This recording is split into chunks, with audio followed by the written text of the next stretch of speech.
வணக்கம் ருத்ரோ ஆஸ்ட்ரா டிவி நேயர்களே. நான் உங்கள் அன்பான சயின்டிபிக் வேதிக் அஸ்ட்ராலஜர் அஸ்ட்ராலஜி பேசுகிறேன்.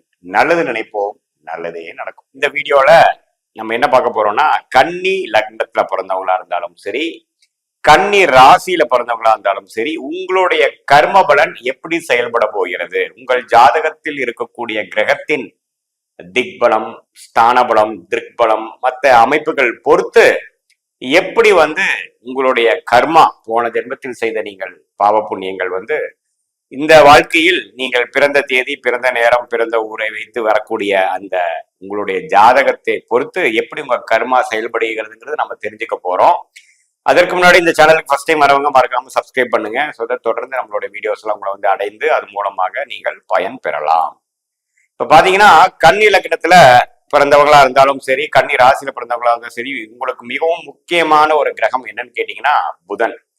மெர்க்குரி என்று சொல்லப்படுகிற புதன் தான் மிகவும் உங்களுடைய வாழ்க்கை தரம் எப்படி இருக்க போகிறது, உங்களுடைய வாழ்க்கை மேலையும் கீழையும் போகக்கூடியதா, அல்லது சீரான பாதையில போகக்கூடியதா, அல்லது பினான்சியல் ஆஸ்பெக்ட்ஸ் எப்படி இருக்க போகிறது, உங்களுடைய உடல் நலம் எப்படி இருக்க போகிறது, மனநலம் எப்படி இருக்க போகிறது, நீங்கள் முடிவெடுக்கும் தன்மை எப்படி இருக்க போகிறது, எல்லாமே புதனின் நிலைமையை பொறுத்து நம்ம பார்க்கலாம். உங்களுடைய கர்மா எப்படி செயல்படுதுங்கிறது நம்ம தெரிஞ்சுக்கலாம். இப்ப புதன் பாத்தீங்கன்னா ஓரளவுக்கு வழுத்து, அதாவது கண்ணிலேயே ஆட்சி பலத்தோடைய அல்லது மிதுனத்துல ஆட்சி பலத்தோட இருந்து அப்படி இருந்தாலும் சரி, அதே சமயத்துல ஒரு குருவின் பார்வை, சுக்கிரனோட சேர்க்கை பார்வை, பௌர்ணமி சந்திரனோட தாக்கங்கள் அப்படிங்கிற ஒளி கிரகமாகிய சுப கிரகமாகிய குரு, சுக்கிரன், சந்திரன் போன்ற கிரகத்தின் தாக்கம் பெறக்கூடிய புதனாக இருந்துவிட்டால் நீங்கள் கொஞ்சம் மேலான வாழ்க்கையை வாழக்கூடிய ஒரு அஃப்ளூவன்ட் லைஃப் ஸ்டைல், ஒரு ஆவரேஜ் லைஃப், ஆவரேஜ் ஜாதகரோட கொஞ்சம் எபோ ஆவரேஜா வாழக்கூடிய அமைப்புகள், கொஞ்சம் எல்லா விஷயத்திலுமே கொடுத்த வச்சு மகராசனாக இருக்கக்கூடிய ஒரு லக்கி ஃபெலோவா இருக்கக்கூடிய அமைப்புகள் அது காட்டுது. அதே புதன் பாதிப்புள்ளாகி, அதாவது பாதிப்புள்ளாகினா என்னையான்னு கேட்டீங்கன்னா, சனி, செவ்வாய், ராகு, கேதுகளோட சம்பந்தப்பட்டு கொஞ்சம் அஃப்ளிக்ஷன் என்று சொல்லப்படுகிற தோஷம் பெற்றால் உங்களுடைய வாழ்க்கை, உங்களுடைய உடல்நலம், மனநலம், செயல்திறன், முடிவெடுக்கும் தன்மை எல்லாமே கொஞ்சம் பாதிக்கப்படுதுங்கிறத நம்ம தெரிஞ்சுக்கணும். ஸோ உங்க ஜாதகத்துல எப்படி புதன் இருக்கிறாரு அப்படிங்கிறத நீங்க கன்னி லக்ன கன்னி ராசிக்காரர்களா இருந்தா தெரிஞ்சுக்கங்க. நீச்சமா இருக்கிறாரா, உச்சம் பெறுகிறாரா, எந்த பாவ கிரகத்தின் தாக்கத்தில் இருக்கிறாரா, அல்லது சுப கிரகத்தின் தாக்கத்தில் இருக்கிறாராங்கிறத பாத்துக்கணும். ஸோ புதனின் தன்மை, நிலைமை மிகவும் முக்கியங்கிறது நீங்க முதல்ல தெரிஞ்சுட்டீங்க. அடுத்தபடியா உங்களுக்கு மிகவும் முக்கியமான கிரகம் பாத்தீங்கன்னா ராஜ யோகத்தை கொடுக்கக்கூடிய கிரகம். எந்த கிரகம் நன்றாக இருக்க வேண்டும் உங்க ஜாதகத்துல, ஆட்சி, உச்சம், திக்பலம், ஸ்தானபலம் அப்படிங்கிற ஒரு நல்ல ஒரு அமைப்புல இருந்து ஒரு சுப பார்வை பெற்று இருக்கும் பொழுது ராஜயோக கிரகங்கள் ஒண்ணுமே கொட்டி கொடுக்கக்கூடிய அமைப்புகள் இருக்கு. அந்த வகையில் சுக்கிரனும் உங்களுக்கு அடுத்தபடியான சனியும் பாத்தீங்கன்னா ராஜயோகத்தை கொடுக்கக்கூடிய ஒரு அற்புதமான ஒரு கிரகமாக வருகிறார்கள். சோ கன்னிலக்ன கன்னிராசிக்காரர்கள் பிறக்கிறப்போ சுக்கிரனோட நிலைமை நம்ம முக்கியம். சுக்கிரன் 7ஆம் இடத்துல உச்சம் பெறும் பொழுது அருமையாக இருக்க போகும் என்ன அர்த்தம். அது சனி, செவ்வாய், ராகு, கேதுகளோட சம்மந்தப்படாம இருக்கும் பொழுது உண்மையே நல்லது. கேதுவோட சேர்ந்து அவ்வளவு தவறு இல்லை. அதே சமயத்துல ஒரு குரு பார்வையோ, ஒரு சந்திரனின் தாக்கமோ, அது ஒளி பொருந்திய சந்திரமாக இருந்து விட்டால் ஒண்ணுமே நல்லது. அப்படிலாம் இருக்கும் பொழுது ஒண்ணுமே விசேஷமான பலன்கள் உண்டு. அது சுக்கிர திசை நடந்துருச்சுன்னா கேட்கவே வேண்டாம். சோ அதே சமயத்துல ஓரளவுக்கு ஆட்சி பலத்துல இருக்கிறார், ஒரு 11ஆம் இடத்துல இருக்கிறார், நட்பு வீட்டுல இருக்கிறாருங்கிறப்பெல்லாம் அது நல்ல ஒரு கர்மாவை கொடுக்கக்கூடிய அமைப்பு இருக்குங்கிறத நீங்க தெரிஞ்சுக்கணும். அதே சமயத்துல சனியும் பாத்தீங்கன்னா ஒரு ராகு, செவ்வாயோட சேராமல் குரு பார்வை, சுக்கிரனோட சேர்ந்து சுபத்துவமாக சந்திரனோட சேர்ந்து திருட்பலம் பெற்று ஒளி பெற்று இருக்கும் பொழுது சனியின் காரத்துவங்கள் உங்களுக்கு நல்லாவே கொடுக்க போகுது. உங்களுக்கு நல்ல கர்மா தான் உங்களுக்கு இருக்க போகிறது அப்படிங்கறத தெரிஞ்சுக்கலாம். சோ சுக்கிர திசை, சனி திசை, அதாவது பிறக்கிறப்போ நீங்க ஒரு குருவின் நட்சத்திரம் ஆகிய விசாக நட்சத்திரம், புனர்பூச நட்சத்திரம், பூரட்டாதி நட்சத்திரத்துல பிறக்கும் பொழுது ஒரு 20-21 வயசுல இருந்து பாத்தீங்கன்னா சனி, புதன், கேது, சுக்கிரனுங்கிற ஒரு யோகமான தசா பெல்ட்ல உங்க வாழ்க்கையோட முழுமையான ஒரு மிடில் பீரியட் வந்துடும். அது யோகத்தை கொடுக்கக்கூடியதாகவும் ராஜயோகத்தை கொடுக்கக்கூடியதாகவும் இருக்கிறதுனால உங்க கர்மா நல்ல வாழ்க்கையை வாழ்ந்துட்டு போகணுங்கிற செயல்படுறதுக்கு ராகு சாரமோ குரு நட்சத்திரமோ ராகு நட்சத்திரமோ பிறக்கிறது உங்களுக்கு ஒரு அருமையான ஒரு பெல்ட், லக்கியான ஒரு தசா பெல்ட் வந்து ஒரு prime time of your career, prime time of your லைஃப்ல வரக்கூடியதாக இருப்பதனால நீங்க வாழ்க்கையில உங்களோட துறையில ஒரு முதன்மையான பர்சனாக வந்து பேர் சொல்லும் பர்சனாக வரக்கூடிய அமைப்புகள் இருக்கு. ஸோ அதுதான் உங்களுடைய நல்ல கர்மாவை குறிக்கக்கூடிய ஒரு விஷயங்கள். இதே பாத்தீங்கன்னா நீங்க சுக்கிரனோட நட்சத்திரமாகிய பூரம், பூராடம், பரணி நட்சத்திரத்துல பிறக்கும் பொழுது பிறக்கிறப்பவே யோகமான திசைகள் முடிந்து அடுத்த வரக்கூடிய சூரிய, சந்திரன், செவ்வாய், ராகு திசைகள்லாம் மிகவும் சுமாரான திசைகளாக வந்து வாழ்க்கையில கொஞ்சம் ஒரு சுமாரான வாழ்க்கை, பிலோ ஆவரேஜான வாழ்க்கை, 10-11 வாழ்ந்துட்டு போற வாழ்க்கையாக அமையக்கூடிய அமைப்பு இருக்கு.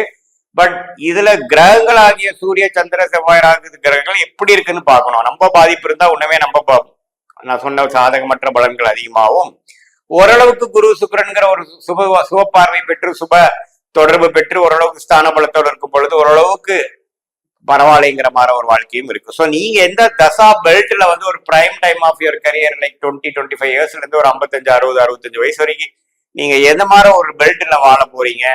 சனி, புதன், கேது, சுக்கிரனோட தசா பெல்ட்ல வாழ போறீங்களா, அல்லது சூரியன், சந்திரன், செவ்வாய், ராகுங்கிற அந்த தசா பீரியட்ல வந்து வாழ போறீங்களாங்கிறத பொறுத்துதான் உங்களுடைய கர்ம பலன் வந்து இந்த இந்த இந்த வாழ்க்கையில், இந்த பிறவியில் எப்படி செயல்பட போகிறது? நீங்கள் வாழ்க்கையை மேன்மையாக வரப்போறீர்களா, பேர் சொல்லும் பிரச்சனை வரப்போறீங்களா, 10-11 வரப்போறீங்களா, லக்கு கரெக்டான டைம்ல கரெக்டான விஷயங்கள் உங்க கைக்கு கிடைக்க போகுதா, அல்லது கைக்கு கிடைச்சது வாய்க்கு கிடைக்கவில்லைங்கிற மாதிரி ஒரு பிரச்சனைகள் கொடுக்கக்கூடியதாங்கிறது நம்ம தெரிஞ்சுக்கலாம். ஸோ இதுதான் வந்து கர்மபலன் வந்து கன்னி லக்ன கன்னி ராசிக்காரர்களுக்கு கிரகத்தை கொடுக்கக்கூடிய அந்த 3 முக்கிய கிரகமாகிய புதன், சுக்கிரன், சனிங்கிறது தெரிஞ்சுக்கிறோம். வரவே கூடாத கிரகம், அதாவது பிரச்சனைக்குரிய கிரகம், வரவே கூடாத திசை என்று சொல்லப்படுகிற செவ்வாய் திசை வந்து கன்னி லக்ன கன்னி ராசிக்காரர்களுக்கு வரப்போ பாதிப்பு கொடுக்கக்கூடிய அமைப்பு இருக்கு. அதுமே கொஞ்சம் கடுமையாக சனி ராகுவோட சேரும் பொழுது உன்னமே பிரச்சனைகள் வந்து ஜாதகருக்கு தீய கர்மாவை கொடுக்கக்கூடிய ஒரு கிரகமாக செவ்வாய் வந்துடும். அவரே குரு சுக்கிரன்கர் சுபத்துவமாக ஒரு திருப்பலம் பெற்று பௌர்ணமிக்கு அருகில் இருக்கும் சந்திரனால் கொஞ்சம் திருப்பலம் பெற்று ஒளி பெற்று தசை நடத்தும் போது அந்த அளவுக்கு பாதிப்பு இருக்காது. ஸோ இதுதான் வந்து செவ்வாய் உங்க ஜாதகத்துல எப்படி இருக்குங்கிறது ரொம்ப முக்கியம். ஏன்னா அவர் ஆயுசை கொடுக்கக்கூடிய ஒரு 8ஆம் பாவாதிபதியாகவும் அஷ்டமாதிபதியாகவும் வருகிறார். அதே சமயத்துல உங்களுக்கு வந்து ஒரு இக்கட்டான சூழ்நிலையோ ஏதோ ஒரு மாதிரி விஷயங்கள் வந்து கொடுக்கக்கூடிய அமைப்பு இருக்கு. அது ஓரளவுக்கு நல்ல இடத்துல இருக்கும் பொழுது பிரச்சனைகள் குறைவாகவும், ஒரு தீய இடத்துல தீய சேர்க்கையோட இருக்கும் பொழுது உங்களுடைய தீய கர்மா வந்து அதிகமா செயல்படும். குறிப்பா அந்த செவ்வாய் திசை, செவ்வாய் புக்தி நடக்கும் காலத்தில். ஸோ இதுவும் செவ்வாயும் மிக முக்கியமான ஒரு கிரகமாக கவனமாக பார்க்க வேண்டிய கிரகமாகவும் தீய கர்மாவை கொடுக்கக்கூடிய ஒரு கிரகமாக செவ்வாய் வருகிறது. மற்ற கிரகங்கள் பார்த்தீங்கன்னா சூரியன், சந்திரன், சுக்கிரன் நம்ம பார்த்து விட்டோம். சூரியன், சந்திரன், குரு, இந்த 3 கிரகம் பாத்தீங்கன்னா ஓரளவுக்கு நியூட்ரலான பலத்தை கொடுக்கக்கூடிய அமைப்பு. அதுல குரு பாத்தீங்கன்னா பாதகாதிபதியாக வரார். உபயலக்னம் உபயராசிக்கு பாதகத்தை கொடுக்கக்கூடியவர் 7ஆம் வீட்டு அதிபதியாக வரார். புதனே குருவே 7ஆம் வீட்டுக்கு கனெக்ட் ஆகி 7ஆம் வீட்லயே இருக்கும் பொழுது பாதகத்தை கொடுக்கக்கூடிய அமைப்பு வந்துடும். ஸோ குரு எப்படி இருக்கிறார்? குரு ஓரளவுக்கு நட்பு வீட்டுல 11ஆம் வீட்டுல அப்படிங்கிற மாதிரி நல்ல இடத்துல இருக்கும் பொழுது நல்ல பலன் கொடுக்கிறார். சூரியனும் பாத்தீங்கன்னா சனி ராகுவோட சேராமல் கொஞ்சம் திக்பலம் பெறும் பொழுது நல்ல ஒரு விஷயத்தை கொடுக்கிறார். 10ஆம் இடத்துல திக்பலம் பெறுகிறார். மிதுனத்துல இருக்கும் பொழுது திக்பலம் பெறுகிறார். அதே சமயத்துல ராவஸ்தான அதிபதியாக சந்திரன் ஒளி பொருந்திய சந்திரனாக பௌர்ணமிக்கு அருகில் இருக்கக்கூடிய ஒரு சந்திரனாக ஓரளவுக்கு ஒளியுள்ள ஒரு கிரகமாக இருக்கும் பொழுது அவரும் நல்ல பலன் லாபத்தை கொடுக்கக்கூடியதாக வருகிறார். அவர் ராகு சனியோட சேரும் பொழுது கொஞ்சம் பாதிக்கப்பட்டு 11ஆம் வீடு என்று சொல்லப்படுகிற அந்த லாபஸ்தானம் பாதிக்கப்பட்டு சில சிரமங்கள் கொடுக்கக்கூடிய அமைப்பு இருந்து சந்திரன் சனியோட சேரும் பொழுது புனர்ப்பு தோஷம் பெறுகிறார். ஸோ இது வந்து ஒரு மாதிரி ஒரு சிக்கல், பர்சனல் ரிலேஷன்ஷிப்ல ஒரு சிக்கலை கொடுக்கக்கூடிய அமைப்பு, ஒரு தீய கர்மாவை கொடுக்கக்கூடிய அமைப்பு.